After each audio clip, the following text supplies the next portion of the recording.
Hello my dear students, welcome back to the class. तो आज हम लोग क्लास 9 के मैथमेटिक्स का फर्स्ट चैप्टर जिसका नाम है रियल नंबर्स, उसका लेक्चर नंबर 7 करने वाले हैं। और आज के लेक्चर में हम लोग रियल नंबर्स को और डिटेल में पढ़ने वाले हैं। तो लास्ट लेक्चर में हमने क्या पढ़ा था? रियल नंबर्स किसको बोलते हैं? अगर हम लोग combination of rational and irrational number लेंगे, राइट। रियल नंबर्स क्या होता है? Real numbers are combination of rational and irrational numbers, right.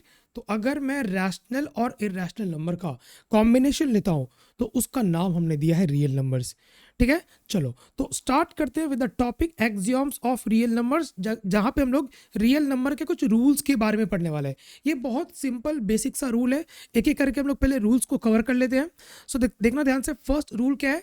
If A plus B bracket में प्लस सी अगर है तो इसको हम लोग ए प्लस ब्रैकेट में बी प्लस सी के फॉर्म में लिख सकते हैं, और इस रूल का नाम है associative law of addition.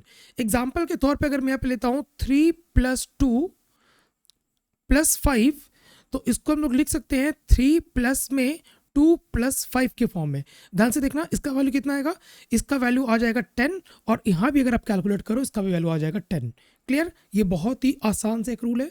Next rule क्या है? a प्लस बी को हम लोग b प्लस ए के फॉर्म में भी लिख सकते हैं। इसका नाम क्या है? Commutative law of addition. आगे बढ़ते हैं। a इंटू बी ब्रैकेट में into C will be equal to a into bracket में b इंटू सी। इसका नाम क्या है? Associative law of multiplication. तो जैसा कि फर्स्ट वाले में ध्यान देना, फर्स्ट वाले में a प्लस बी ब्रैकेट में प्लस सी था और इसका नाम हमने दिया था एसोसिएटिव लॉ ऑफ एडिशन, उसी तरह से यहाँ पे हमने इसका नाम दिया है एसोसिएटिव लॉ ऑफ मल्टीप्लीकेशन। ये नाम थोड़ा आपको याद रखना है। नेक्स्ट क्या है? a इंटू बी को हम लोग b इंटू ए के फॉर्म में भी लिख सकते हैं, जिस तरह से a प्लस बी को हम लोग b प्लस ए के फॉर्म में लिख सकते हैं। तो इसका नाम क्या था? कम्यूटेटिव लॉ ऑफ एडिशन, और इसका नाम क्या है? Commutative law of multiplication. आगे बढ़ते हैं। आगे हमारे पास क्या है? a into B plus C, ये ब्रैकेट का मतलब होता है multiplication. So a into B plus C को हम लोग लिख सकते हैं a into B plus A into C के फॉर्म में, राइट। उसी तरह से a plus B into C को हम लोग a into C plus B into C के फॉर्म में लिख सकते हैं, और इस रूल का नाम है डिस्ट्रीब्यूटिव लॉ। क्या नाम है? Distributive law. आगे देखना ध्यान से। a प्लस 0, अगर मैं किसी नंबर के साथ 0 को ऐड करता हूं, इसका मतलब ये वही नंबर दे देगा आपको। ठीक है, तो a प्लस 0 हो या 0 प्लस a हो, that will give you a only. जहां पे 0 को हम लोग क्या बोलेंगे? 0 को बोलेंगे एडिटिव आइडेंटिटी एलिमेंट, राइट। तो 0 का नाम क्या होगा? Additive identity element. अगर हम लोग a के साथ 0 को ऐड कर रहे a आएगा, या फिर 0 के साथ a को ऐड कर रहे हमारा a ही आने वाला है, राइट। सिमिलरली अगर मैं a के साथ 1 को मल्टीप्लाई करूँ, ये भी a आएगा, या 1 के साथ a को मल्टीप्लाई करूँ, ये भी a आएगा। तो 1 को बोलेंगे हम लोग multiplicative identity element, right. Next पे ध्यान देना। a प्लस में minus a, that will give you 0, या माइनस a प्लस में a, that will also give you 0। और a का नाम क्या है? a का नाम है inverse element of a with respect to addition, right. ये क्या है? इनवर्स एलिमेंट ऑफ a, लेकिन ये याद रखना है विद रिस्पेक्ट टू एडिशन है। आगे देखना। a इंटू में 1/a, ये क्या देगा? 1 देगा। अगेन 1/a इंटू a, ये भी क्या देगा? 1 देगा, राइट। जहाँ पे a का वैल्यू आपका 0 नहीं होना चाहिए, जहाँ पे हम लोग 1/a को बोलेंगे inverse element of a with respect to multiplication. ये 0 क्या था? सॉरी, ये माइनस a क्या था? माइनस a था inverse element of a with respect to addition. वहीं पे 1/a को हम लोग बोलेंगे inverse element of a with respect to your multiplication.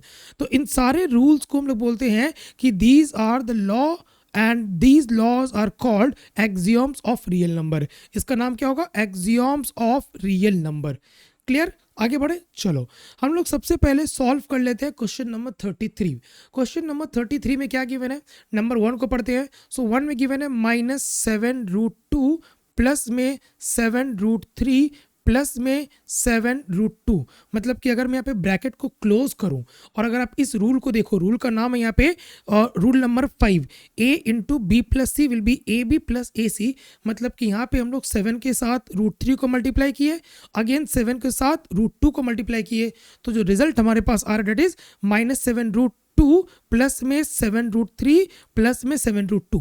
ये देखना, ये माइनस में, ये प्लस में, सेम नंबर से। So this will give you only 7√3। So first वाले का आंसर कितना होने वाला है? 7√3।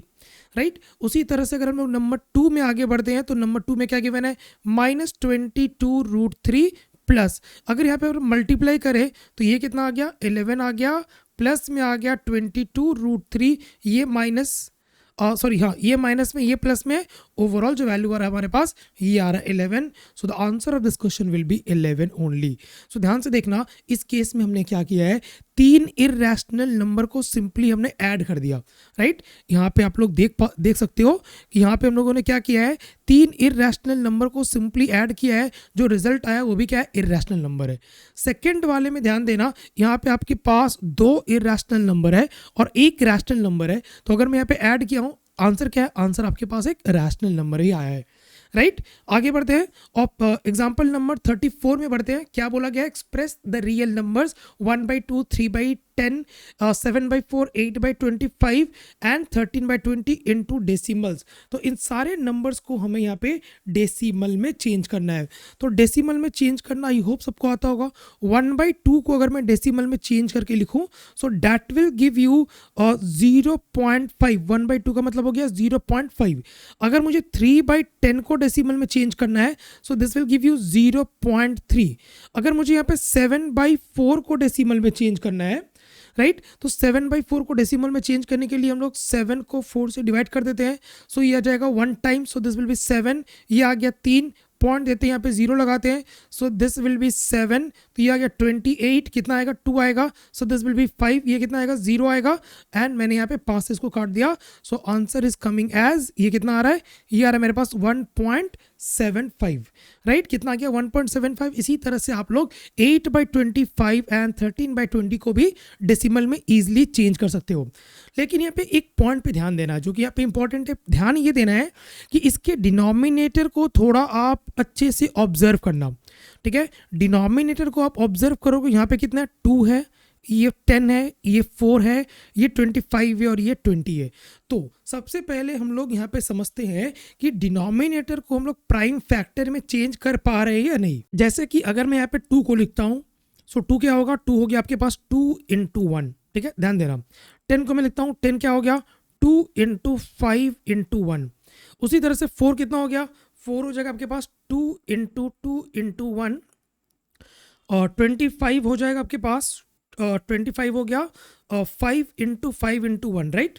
तो 25 का वैल्यू आ जाएगा, 25 विल बी 5 × 5 × 1। उसी तरह से 20 कितना आ जाएगा, 20 विल बी 4 × 5 × 1। अब थोड़ा ध्यान देना, इन सारे में से इन सारे को अगर मैं यहाँ पे मल्टीप्लिकेशन के फॉर्म में चेंज किया हूँ, सो ध्यान देना यहाँ पे आपके पास 2, देखो यहाँ पे अच्छे से देखना, 2 और 5 एज द प्राइम नंबर यहाँ पे आ गया। और इस केस में हम लोग 2 और 5 को क्या बोलेंगे, प्राइम फैक्टर बोलेंगे of all these denominator.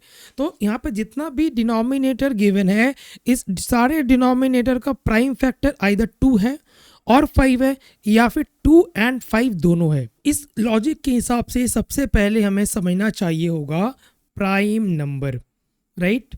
Prime number क्या होता है, प्राइम नंबर जैसे कि अगर मैं बोलूँ 1 से 100 तक कुछ अगर मैं प्राइम नंबर लिखता हूँ, जो हो गया 2 हो गया, 3 हो गया, 5 हो गया, 7 हो गया, 11 हो गया, 13 हो गया, तो इन सारे नंबर्स का जो प्रोडक्ट होगा या फिर इन सारे नंबर का जो फैक्टर होगा, ये नंबर खुद है और साथ में 1 है, 2 × 1, राइट। 3 हो गया 3 × 1, 5 हो गया 5 × 1। तो इन सारे नंबर्स का जो फैक्टर होगा, ये नंबर खुद और साथ में 1। तो प्राइम नंबर वो नंबर्स होते हैं जिसका फैक्टर वो खुद होता है और 1 होता है, राइट। तो प्राइम नंबर्स वो नंबर्स है जिसका फैक्टर 1 के अलावा, 1 के अलावा वो खुद हो, राइट। सो इसको हम लोग क्या बोलेंगे, इसको हम लोग प्राइम नंबर बोलेंगे। प्राइम फैक्टर क्या है, ध्यान से देखना, अगर ये प्राइम नंबर्स, राइट, ये प्राइम नंबर्स अगर फैक्टर आ रहा है, फैक्टर के फॉर्म में आ रहा है, तो उसको हम लोग बोलेंगे प्राइम फैक्टर। जैसे कि फर्स्ट वाले में प्राइम फैक्टर कितना हो गया, 2 हो गया। आपका 10 वाले में प्राइम फैक्टर कितना है, 2 है, 5 है, राइट। तो अगर हमारा डिनोमिनेटर का प्राइम नंबर 2 और 5 है, तो उसको हम लोग टर्मिनेटिंग डेसिमल के फॉर्म में चेंज कर सकते हैं, राइट। तो इसको हम लोग क्या कर सकते हैं, टर्मिनेटिंग डेसिमल के फॉर्म में चेंज कर सकते हैं, जहाँ पे ये डेसिमल क्या हो जाएगा, एंड हो जाएगा।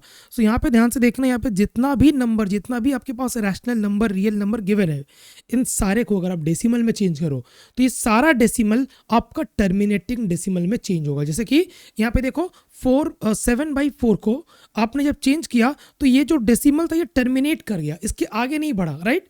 तो इसको हम लोग क्या बोलेंगे, टर्मिनेटिंग डेसिमल बोलेंगे। तो किसी भी आपके फ्रैक्शन का या रैशनल नंबर का अगर डिनोमिनेटर में प्राइम फैक्टर के फॉर्म में 2 और 5 आ रहा है, राइट, आइदर 2 और 5 और बोथ अगर आ रहा है, तो उसको हम लोग टर्मिनेटिंग डेसिमल के फॉर्म में चेंज कर सकते हैं। क्लियर। चलो आगे बढ़ते हैं विद एग्जांपल 36। तो 36 को ध्यान से देखना, यहाँ पे हमारे पास जो रियल नंबर है दैट इज 5/3, ठीक है, 17/6 और 16/7। अब देखना यहाँ पे 5/3 का मतलब हो गया यहाँ पे 1.66। उसी तरह से 17/6 क्या हो गया, 17/6 हो जाएगा 2.8333 और ये आगे बढ़ता जाएगा।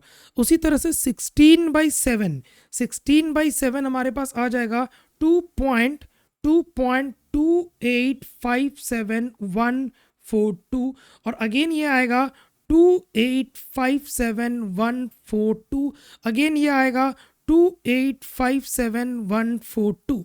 सो थोड़ा ध्यान देना, ये सारा नंबर्स जिसके डिनोमिनेटर में जो नंबर है, जो वैल्यू है, उसका प्राइम फैक्टर 2 और 5 नहीं है, राइट। तो यहाँ पे मैं लिखता हूँ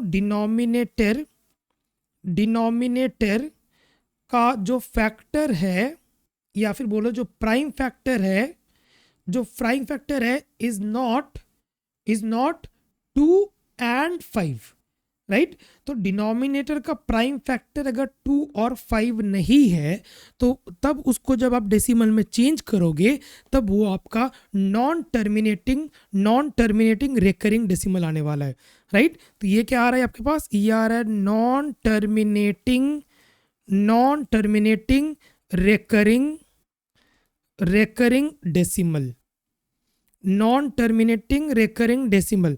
सो ध्यान से देखना, फिर से बता रहा हूँ, अगर डिनोमिनेटर में जो नंबर है उसका प्राइम फैक्टर अगर 2 और 5 नहीं आ रहा है, तब वो जो डेसिमल में जब उसको चेंज करोगे तब ये आपके पास आ जाएगा नॉन टर्मिनेटिंग रेकरिंग डेसिमल। इसका मतलब नॉन टर्मिनेटिंग अगर है, ठीक है, और अगर ये नंबर रिपीट हो रहा है तब उसको आप रेकरिंग में चेंज कर सकते हो। जैसे कि यहाँ पे मैं इसको लिख सकता हूँ 1.6 का रेकरिंग, ये हो जाएगा 2.83 का रेकरिंग। ये इसको हम लोग कैसे लिखेंगे, दिस विल बी 2.28574142। अब देखो यहाँ पे ध्यान से, यहाँ पे मैं 2 के ऊपर में एंड 4 के ऊपर में, राइट, 2 and 4 के ऊपर में आप यहाँ पे रेकरिंग डाल सकते हो, क्योंकि ये सारा नंबर्स फिर से रिपीट होने वाला है, राइट। तो अगर हमारा डिनोमिनेटर का प्राइम फैक्टर 2 और 5 नहीं है, हमारा जो डेसिमल होगा वो नॉन टर्मिनेटिंग रिकरिंग डेसिमल होने वाला है। आगे बढ़ते हैं, एग्जांपल नंबर 37 को देखते हैं। तो 37 में क्या गिवन है, let us find whether we will get the terminating decimal when the following rational numbers are expanded into decimal, ठीक है, विदाउट डिवीजन बताना है हमें, डेसिमल में बिना चेंज किए हुए बताना है कि ये टर्मिनेटिंग डेसिमल हमें मिलेगा या नहीं मिलेगा। तो चेक कर लेते हैं। तो 7/16 में देखना, 16 का जो प्राइम फैक्टर है 16 को हम लोग लिख सकते हैं, 16 will be equal to 2 into 2 into 2 into 2, मतलब कि यहाँ पे जो प्राइम फैक्टर है वो 2 आ रहा है, राइट। उसी तरह से 9/125 को हम लोग लिख सकते हैं, यहाँ पे डिनोमिनेटर को लेना 125, इसको आप लोग एक्सप्रेस कर सकते हो 5 इंटू 5, ठीक है, इंटू 5 के फॉर्म में। यहाँ पे देखना प्राइम फैक्टर जो आ रहा है that is equal to 5, done. उसी तरह से हम लोग लिखते हैं 56 को, तो 56 के फॉर्म को हम लोग लिख सकते हैं, जो डिनोमिनेटर हम लोग सिर्फ उसको ले रहे हैं, so this will be 2 into 2, तो 4 हो गया, 4 दूना 8 हो गया और 8 7 56 हो गया। तो यहाँ पे ध्यान से देखना प्राइम फैक्टर जो है वो 2 के अलावा यहाँ पे 7 भी आ गया है, राइट। प्राइम फैक्टर यहाँ पे 2 के अलावा आपका 7 भी आ गया है। इसका मतलब कि ये जो डेसिमल होने वाला, अगर मैं इसको डेसिमल में चेंज करूँ तब ये आ जाएगा आपका non terminating decimal, non terminating decimal, क्योंकि प्राइम फैक्टर 2 और 5 को छोड़ के कोई और नंबर है, तो यहाँ पे कितना है, यहाँ पे आपका 7 है, राइट। उसी तरह से अगर आप 80 को देखो तो 80 को हम लोग चेंज कर सकते हैं 2 इंटू 2 इंटू 2 इंटू 2 इंटू 5 के फॉर्म में। सो ये देखो यहाँ पे प्राइम फैक्टर 2 और 5 के फॉर्म में ही है। उसी तरह से आप लोग चेंज कर सकते हो 24 को हम लोग लिख सकते हैं 2 इंटू 2 इंटू 2 इंटू 3 के फॉर्म में। अब ध्यान से देखना, इस केस में जो प्राइम फैक्टर है वहाँ पे 3 आ गया, मतलब कि ये भी क्या होगा, ये भी आपका नॉन टर्मिनेटिंग होने वाला है, राइट। क्योंकि प्राइम फैक्टर यहाँ पे आपका 2 और 5 के अलावा यहाँ पे 3 आ गया है, इसका मतलब ये भी आपका नॉन टर्मिनेटिंग डेसिमल आने वाला है।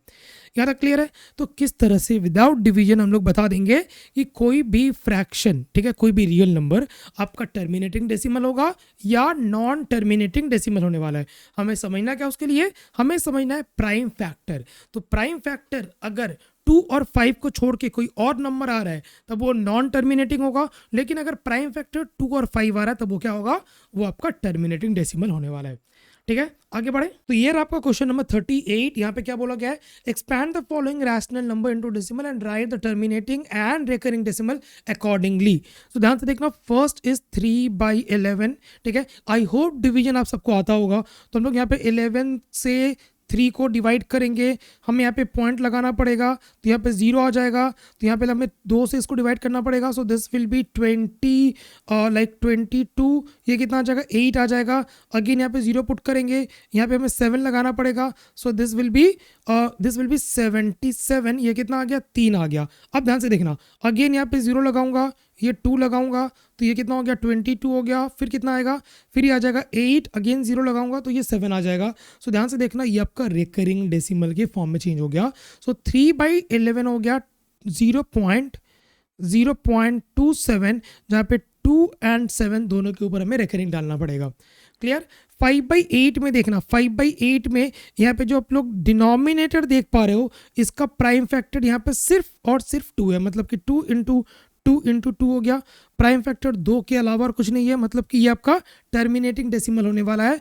तो हम लोग देख लेते हैं, तो दिस विल बी 5, तो ये पॉइंट लगा के यहाँ पे 0 लगा दिया, तो 8 छक 48 हो गया, यहाँ पे 2 आ गया। ठीक है, यहाँ पे 0 लगा दो, यहाँ पे कितना आ जाएगा, 8 दूना 16 आ गया। सो दिस विल बी 4, और ये हो जाएगा 0, ये हो गया 8 5 40, तो ये कितना आ गया, ध्यान से देखना, दिस इज 0 पॉइंट, इसका वैल्यू आ गया 0.625। तो ये क्या हो गया, टर्मिनेटिंग डेसिमल हो गया। उसी तरह से अगर आप यहाँ पे डिवाइड करो, ठीक है, 7/24 को अगर आप कैलकुलेट करो, यहाँ भी ध्यान से देखना, 24 को मैं ले रहा हूँ, so this will be 2 into 2 into 2 into 2 दूना 4, 4 दूना 8, 3 24, तो प्राइम फैक्टर 2 के अलावा 3 आ गया, मतलब कि ये भी आपका रिकरिंग डेसिमल आने वाला है।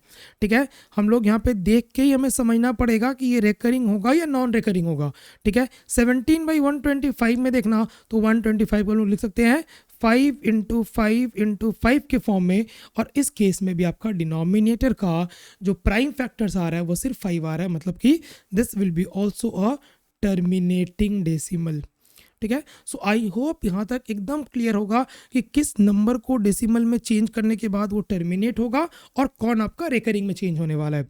सही है, चलो तो आगे बढ़ते हैं, देखते हैं क्वेश्चन नंबर 39। तो 39 में क्या गिवन है, but are the terminating and recurring decimal rational number. क्या बोला गया है, क्या टर्मिनेटिंग एंड रिकरिंग डेसिमल जो होगा उसको हम लोग रैशनल नंबर के कैटेगरी में रख सकते हैं। मतलब कि हमें यहाँ पे टर्मिनेटिंग डेसिमल भी लेना है और रिकरिंग भी लेना है, दोनों का एक एक एग्जाम्पल लेके हमें चेक करना होगा। तो जैसा कि आपकी बुक में गिवन है, मैं सेम एग्जाम्पल ले रहा हूँ, ध्यान से देखना, 5.875।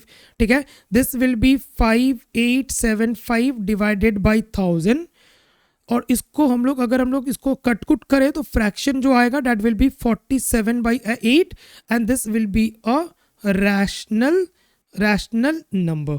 ठीक है, इसका मतलब कि टर्मिनेटिंग डेसिमल को हम लोग रैशनल नंबर में चेंज कर सकते हैं। उसी तरह से हम लोग यहाँ पे लेते हैं रिकरिंग, तो रिकरिंग विल बी 2.6, इसको हम लोग लिख सकते हैं 2.06 का रिकरिंग के फॉर्म में, सॉरी 2 + 0.6 का रिकरिंग के फॉर्म में।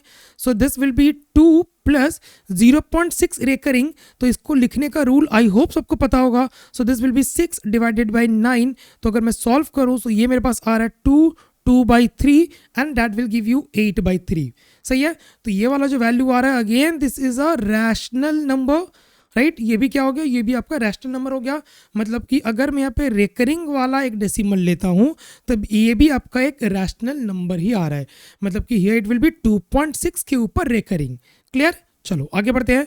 अगेन एक नंबर ले लूँ 0.45 recurring, so this will be 45। ध्यान से देखना यहाँ पे 2 के ऊपर रेकरिंग है, सो दिस विल बी 99।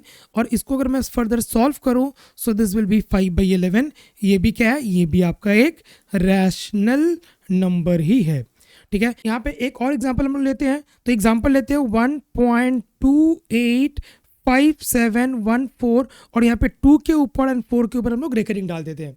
ठीक है, तो अगर मुझे इस रेकरिंग को, ठीक है, इस रेकरिंग वाले डेसिमल को अगर मुझे फ्रैक्शन में चेंज करना है सो ये वाला वैल्यू आएगा 1285714 -1 डिवाइडेड बाई 1 2 3 4 5 6, मतलब कि दिस विल बी 999999। 6 यहाँ पे 9 आने वाला है, राइट। सो इसका वैल्यू जो हमारे पास आ रहा है दैट इज 1285713 डिवाइडेड बाई यहाँ पे 6 आपका 9 आने वाला है, राइट। तो ओवरऑल जो वैल्यू आएगा अगर मैं यहाँ पे देखूँ उसको कट कुट करूँ so this will be 9/7 only. और ये भी क्या है, ये भी आपका एक रैशनल नंबर ही हो गया। तो आई होप आप सबको किस तरह से रिकरिंग वाले डेसिमल को फ्रैक्शन में चेंज करते ये आइडिया होगा, राइट। ये आइडिया अगर है तो देखो ध्यान से, ये सारा नंबर जो कि एक टर्मिनेटिंग डेसिमल है, रिकरिंग डेसिमल है, राइट, तो सारे नंबर को हम लोग रैशनल नंबर के फॉर्म में चेंज कर सकते हैं। क्लियर, बढ़ते हैं नेक्स्ट क्वेश्चन की तरफ। और ये जो एग्जांपल मैंने रखा है that is your example number 42। What will be the result if we express irrational number into decimal. So ध्यान से सुनना, ये सबसे इंपॉर्टेंट है इस लेक्चर के लिए। सो इरैशनल नंबर को अगर हम लोग डेसिमल में चेंज करते हैं, ठीक है, इरैशनल नंबर को अगर हम लोग डेसिमल में चेंज करते हैं so this will be non terminating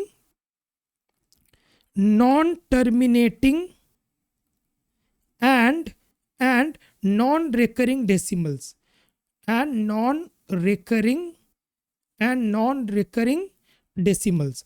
तो अगर मैं किसी इरैशनल नंबर को डेसिमल में चेंज करता हूं सो ये जो नंबर आएगा that will be non terminating and non recurring decimals. ठीक है, सो आई होप आप सबको यहाँ तक समझ में आया। ठीक है, याद रखना कि किसी भी इरैशनल नंबर को अगर हम लोग डेसिमल में चेंज करेंगे तब ये आ जाएगा non recurring non terminating irrational non terminating non recurring decimal numbers. जैसे कि √2 हो गया, √2 का वैल्यू होता है 1.41420103 और ये रैंडम नंबर्स आपका रिपीट होता रहेगा, तो इसको आप रिकरिंग में चेंज नहीं कर सकते हो, राइट। तो √2 किसका एग्जांपल हो गया, √2 आपका एक इरैशनल नंबर का एग्जांपल हो गया। उसी तरह से √3 का वैल्यू 1.732 और ये आगे बढ़ता रहेगा। लेकिन ये जो डेसिमल नंबर्स आप लिखोगे ना वो नॉन रिपीटिंग, ठीक है, नॉन टर्मिनेटिंग डेसिमल होगा, नॉन रिकरिंग डेसिमल होने वाला है। ठीक है, क्लियर। उसी तरह से √11 भी क्या है, √11 भी आपका एक इरैशनल नंबर है। डेसिमल में चेंज करूंगा the answer will be non terminating non recurring decimals. I hope यहाँ तक सब कुछ क्लियर है। आगे बढ़ते हैं। अब मान के चलो कि आपके पास यहाँ पे 2 इरैशनल नंबर गिवन है। मैं यहाँ पे 2 इरैशनल नंबर लिखता हूँ 0.23 अगेन 233 अगेन 2 और यहाँ पे 3 बार 3 आने वाला है। सो ध्यान से देखना ये क्या हो गया, ये आपका एक नॉन टर्मिनेटिंग, ठीक है, नॉन टर्मिनेटिंग नॉन रिकरिंग एक डेसिमल है। ठीक है, और एक डेसिमल में लेता हूँ 0.25 अगेन 255 अगेन 255 अगेन 2 1 2 3 4 बार 5। तो इन दोनों नंबर के बीच में अगर मुझे यहाँ पे रैशनल नंबर लिखना है, क्या लिखना है, रैशनल नंबर लिखना है, तो हम लोग कैसे लिखेंगे। सो ध्यान से देखना, रैशनल नंबर लिखने के लिए हम लोग एक काम करेंगे। काम क्या रहेगा, हमारा काम रहेगा कि ये जो नंबर ले रहे हो ना इसको आप लोग ए अज्यूम कर लो, इसको आप लोग बी अज्यूम कर लो। ठीक है, और ए का वैल्यू जो है यहाँ पे बी से कम है, राइट, ए का वैल्यू यहाँ पे बी से कम है, तो आप लोग 2 नंबर अज्यूम करो। एक नंबर ध्यान से देखना 0.25 में अज्यूम कर लेता हूँ और एक नंबर में अज्यूम कर लेता हूँ 0.25 एंड 25। ध्यान से देखना यहाँ पे मैं 0.25 में ही नंबर को एंड कर दिया, यहाँ पे 0.2525 के बाद ही नंबर को मैंने एंड कर दिया। तो ये जो दो नंबर आपने यहाँ पे लिखा है, ये दोनों नंबर आपका 20 से कम होने वाला है, राइट। एग्जाम्पल के तौर पे अगर मैं यहाँ पे समझाऊं, मान के चलो आपने लिया 0.25 और आपने लिया 0.251।